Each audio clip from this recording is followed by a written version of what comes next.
네, 안녕하십니까. 정창훈입니다. 마태복음 11장 또 읽었습니다. 두 번 읽었습니다. 네, 여기 굉장히 중요한 비유가 중간에 나옵니다.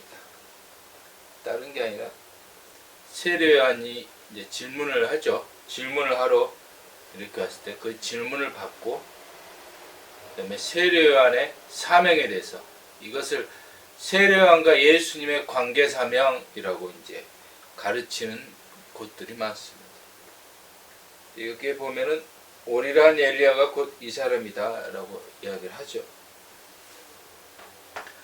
근데 그 다음에 나오는 이 말씀을 한 예수님의 그 상황, 이런 건 싹 잘라버리고 오직 우리가 다른 일을 기다리오리까 이제 의심을 했다 이거죠.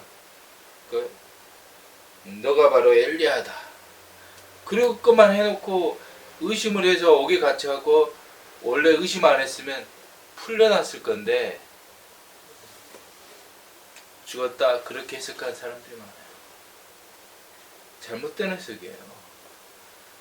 이 성경 해석의 역사적 과정, 일어나지 않은 일을 상상을 이렇게 꾸며서 성경 해석하는 건 유언비어입니다. 속지 마시기 바랍니다.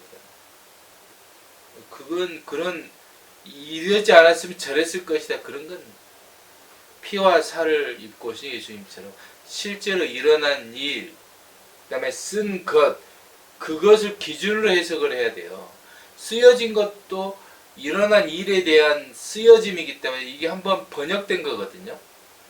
헬라어, 그 다음에 우리나라 말, 이 번역의 과정에서 오차도 있어요. 이런 오차들도 있는데 일어나지 않은 일에 대한 걸 상상으로 하면서 해석을 한 것에 대한 오차는 얼마나 크겠습니까?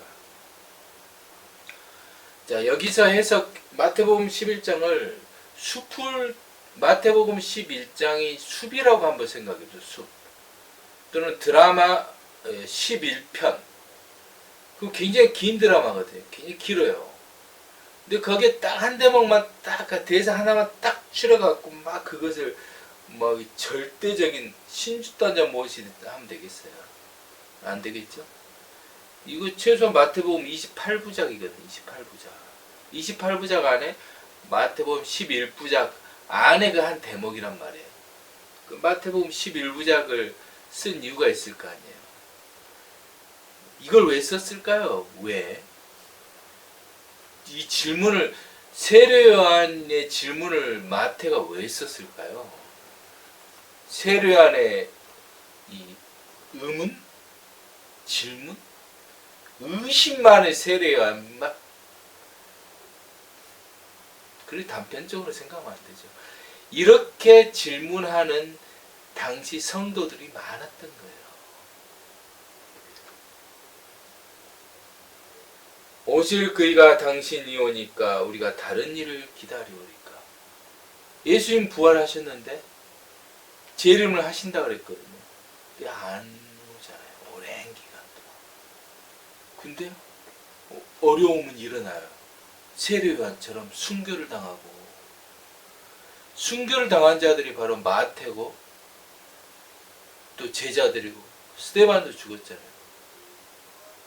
제자들이에요, 이게. 아시겠죠? 그러니까 이 글을 쓴 것은 세례 요한인데, 세례 요한 속에 이 들어가 있는 어떤 비유된 그 속 사정은, 이 글을 쓸 당시는 제자들이란 말이에요. 제자들이요. 이건 세례 요한 이야기 한 거 아니에요. 보여지는 건 세례 요한이죠. 근데 이 글을 읽는 실질적인 유익은 뭐예요? 예수님 믿는 사람들이잖아요. 성도들. 그거 묻는 거예요. 이런 묻는 사람이 많았다니까요. 거기에 대해서 예수님이 답을 적어놓은 거예요. 어떤 이 나라의 핍박, 로마 제국의 횡포, 그런 속에서도 맹인이 보면 못 걷는 사람이 걸으며, 나병한 자가 깨끗함을 받으며, 못 듣는 자가 들으면, 죽는 자가 살아나며, 가난한 자에게 복음이 전파된다.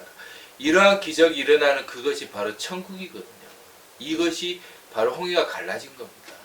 하나님의 나라는 그러한 것으로 임한다는 거예요. 어떤 로마 제국이 로마 파닉스 어떤 그런 평화 그런 걸로 임하는 게 아니고요. 이런 어려움 뭐 예를 들어서 순교를 당하는 세례 요한이 다시 하나님을 그 안에서 영접하면 그게 하나님의 나라가 임하는 거거든요. 아시겠죠 이게? 그러니까 이런 걸 너무 그 단편적으로 생각을 해요. 예를 들어서 저 드라마 좋아하거든요. 드라마를 보면은 뭐 건법남녀나 그걸 했을 때 그 드라마 속의 주인공이 이제 이렇게 딱 어떤 누구를 죽이잖아요. 사람을. 그럼 그 죽인 걸 보고 드라마가 이렇게 죽였어요. 그럼 그 죽인 것을 보고 그 배우를 검찰에 신고합니까? 안 하잖아요. 그 쓴 목적이 있다니까요. 그러니까 세례요한의 이 질문 속에는요, 이 제자들의 질문도 들어있고 다 들어있는 거예요. 그러면 그래서 이거 쓴 거예요. 세례요한이 엘리야다. 그건 다른 말로 이 제자들 너희들이 바로 사도다. 또는 그리고 나서 내가 진실로 너에게 말하느니 천국에서는 그렇게 작은 자라도 큰다. 이걸 써놓은 게 그것 때문에 그런 거예요. 이걸 써놓은 게. 그리고 이제 뒤쪽에 한번 봐볼까요? 뒤쪽에. 이제 비유 이거 굉장히 중요한데요. 이 비유 정말 가볍게 볼 거 아닙니다. 이 성경을 해석하는 사람들이 얼마나 잘못 해석하고 있는지 이게 드러나요. 자, 이 사람들이 피리 부는 것을 놓고 자기들이 말씀에 피리를 분다고 해석하는 데가 있어요. 그게 진짜 엉뚱하고 너무 단무지 같은 해석이에요. 왜 그런 해석을 하냐면 여기 보면 우리가 너희를 향하여 피리를 불어도 이 말 때문에 그런 거예요. 예수님이 비유를 하면서 이 말을 우리가 하니까 예수님이 우리가라고 말했다고 생각해서 그런 거예요. 이것은 직접합법을 쓴 건데요. 직접합법을 했을 때 예수님이 당신을 우리가라고 하지 않고 비유컨대 장태한 자 제 동물을 불러. 그러니까 어떤 아이들이 있는데 아이들이 동무들을 불러서 아이들의 입장에서 직접 합법을 쓰신 거거든요. 이르되 우리가 너희를 향하여. 그러니까 여기서 우리는 예수님이 아니고 아이들이에요. 아이들이고 장터란 말이에요. 아이들과 장터. 그럼 이 비유를 앞에 이야기를 하셨어요. 세대를 무엇으로 비유할까? 이 세대를. 이 세상을 무엇으로 비유할까? 그 정권은 헤롯 정권이었잖아요. 그 다음에 가야바의 정권이었잖아요. 그걸 뭘로 비유할 거냐는 거예요. 그럼 그 세대 앞에 하나님은 어떻게 행했습니까? 하나님은 세례요한과 예수님으로 와서 그 세대에 대하여 그대로 하나님의 일을 했던 거예요. 세례요한은 먹지도 않고 마시지도 않아서 금식을 선포해버렸어요. 심판을 야기했거든요. 근데 인자는 와서 먹고 마셨잖아요. 그 죄인들의 회복을 이야기하시잖아요. 전혀 다른 거예요. 그러니까 이 세대는 이 세대인 거예요. 이 세상. 이 비유의 핵심이 그겁니다. 근데 이 세상을 비유한 그 비유의 이 주인공인 그 아이들이 세상의 헤롯 정권과 유대인들이잖아요. 근데 거기에 우리들이라는 그 직접 인용문의 그 주어 우리들을 예수님으로 보면 되겠습니까? 또 세례요한으로 보면 되겠습니까? 전혀 안 맞아요. 그러니까 이런 이 단편적인 것들을 놓고도 해석을 너무 엉뚱하게 해버리니까 문제가 생겨요. 가령 예를 들어서 내가 어제 친구를 만났는데 그 친구가 말하기를 내가 모레 미국 갈 거다 라고 했어요. 그럼 그 친구가 말한 걸 직접 인용문을 했잖아요. 그럼 그걸 놓고 저 장창훈이가 미국 간다고 생각하면 되겠습니까? 직접 인용문은 누가 그 직접 인용문을 했는지를 정확하게 따져봐야 되거든요. 근데 그런 것도 따지지 않아요. 따지는 게 이거 쓴 작가 의도, 사건까지 다 따질 줄 알아야 돼요. 그러면 따질 때마다 새로운 어떤 이 사실이 드러나거든요.